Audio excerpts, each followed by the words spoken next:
she was caught stealing eggs for her starving children.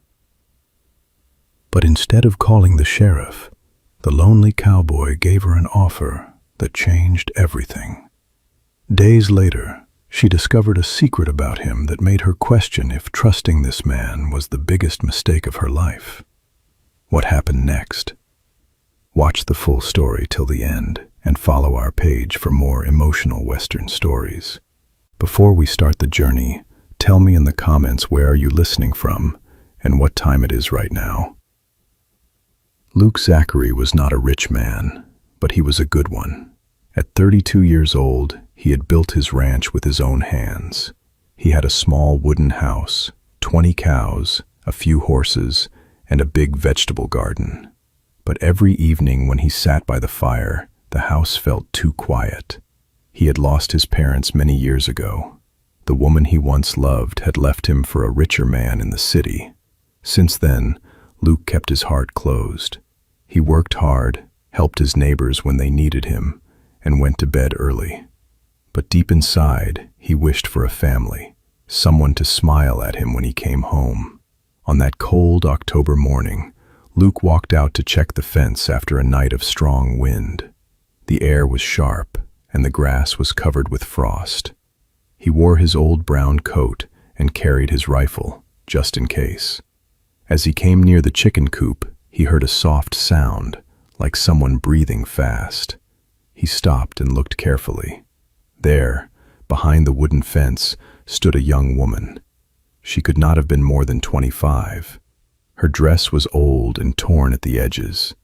Her dark hair was messy and tied with a thin string. In her hands she held 3 fresh eggs. Her face was thin, her cheeks hollow from hunger, and her eyes were wide with fear. She looked like a scared deer ready to run. Luke did not shout. He did not reach for his gun. He simply stood still and spoke in a calm, deep voice. "Easy now, miss. I'm not going to hurt you." The woman's body shook. She tried to hide the eggs behind her back, but it was too late. Tears filled her eyes. "Please, I'm sorry," she whispered. "I didn't want to steal. My children, they haven't eaten in 2 days. I just needed something for them. Please don't call the sheriff." Luke looked at her for a long moment. He saw no badness in her eyes, only pain, tiredness, and a mother's love. He slowly put his rifle down on the ground. "What's your name?" he asked gently. "Ree," she answered, her voice small. "Ree Thompson. And where are your children, Ree?" She hesitated, then pointed toward the dark trees at the edge of his land. "In an old broken shed near the river. My boy B is 6, and my little girl Boone is 4. Their father died last winter. We've been moving from place to place, begging, working when we could. But people are not kind to a woman alone with children." Luke felt something stir in his chest. It was not anger. It was something warmer, like pity mixed with respect. He had seen hard times too. He knew what hunger felt like. He took one step closer, but not too close. "Listen to me, Ree. You have 2 choices. 1, you can take those eggs and go. I won't stop you. 2, you can come work on my ranch. I need help in the kitchen, with the garden, and with the animals. I'll give you a warm room, food every day, and safety. Your children can stay here too. They'll have beds and full bellies." Ree stared at him like he had spoken a foreign language. No man had ever offered her help without asking for something bad in return. "And the 3rd choice?" she asked, confused. Luke looked straight into her eyes. "If you want, after some time when you feel safe, I will marry you. Not because I want a servant, but because I see a good woman who needs a home. And I need a family. Think about it. No pressure. You decide." Ree's mouth opened, but no words came out. She had never met a man like this. Kind, respectful, strong but gentle. She finally nodded slowly. I will work. For now. "Thank you." That same afternoon, Luke walked with her to the old shed. Inside, two small children sat on dirty blankets. Bee had big, curious eyes and a brave face. Boone was smaller and clung to her brother. When they saw their mother, they ran to her. Luke smiled softly at them. "Come," he said, "your new home is waiting." The first few weeks were careful and quiet. Ree cooked simple meals: beans, cornbread, and vegetable stew. She washed clothes, sewed torn shirts, and helped Luke in the garden. The children stayed close to her at first, watching Luke with shy eyes. But Luke never shouted. He spoke softly. He gave Bee a small wooden horse he had carved and let Boone help feed the chickens. Slowly, the house began to feel alive again. At night, after the children slept, Luke and Ree sat by the warm fire. They talked little at first, but one evening, Ree shared her story. "My husband was a good man," she said, looking into the flames. "He worked on the railroad. One winter the work stopped and he got sick. He died in my arms.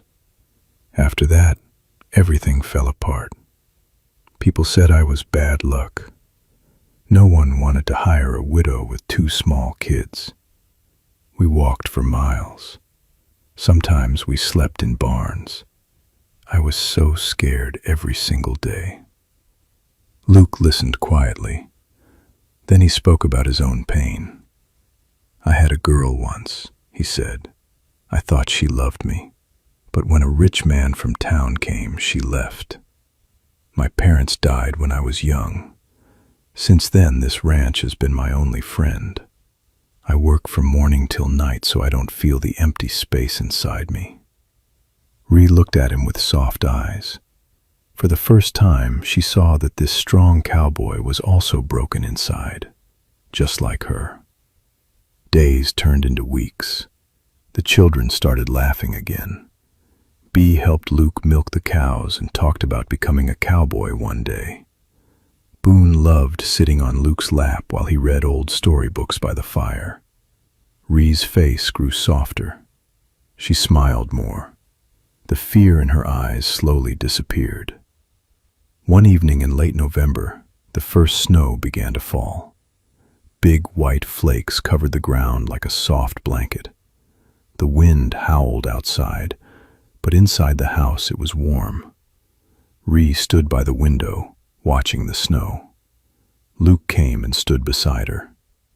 "Ree," he said quietly, "my offer is still open. I will never force you. But if you want, I would be proud to call you my wife.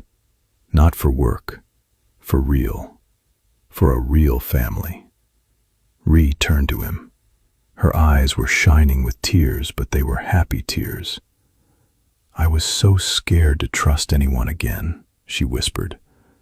"But you never asked for anything. You gave us safety. You gave my children laughter. And you gave me back my hope.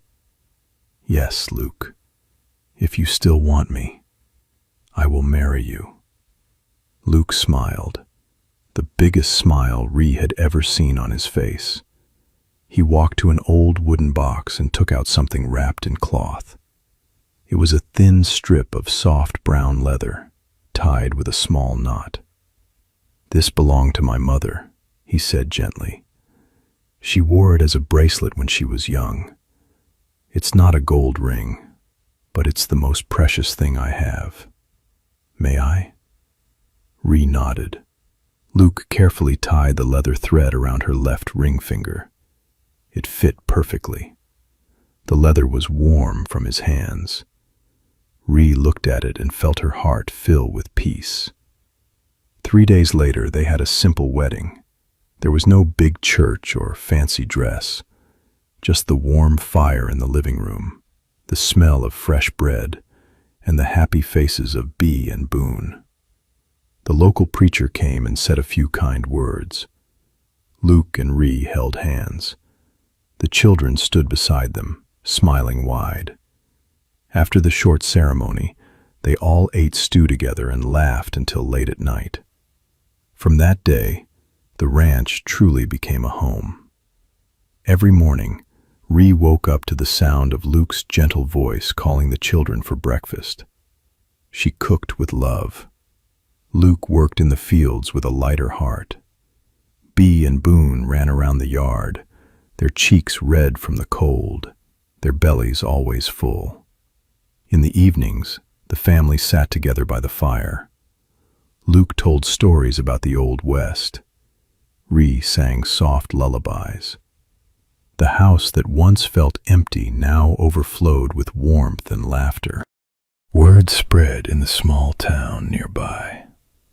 People began to say, "If you're hungry or in trouble, go to the Zachary Ranch. They never turn anyone away." Many cold travelers found hot food and a place to sleep there. Luke and Ree helped whoever needed it, just like someone had once helped them. One quiet evening, many months later, Luke and Ree stood on the porch watching the sunset. Bee and Boone played in the yard with the new puppy Luke had brought home. Ree leaned her head on Luke's shoulder. The leather thread still circled her finger, now soft and worn from daily life. "Do you ever miss your old life?" Luke asked softly. Ree smiled and shook her head. "No, my old life was full of fear. This is real. You didn't just save me, Luke.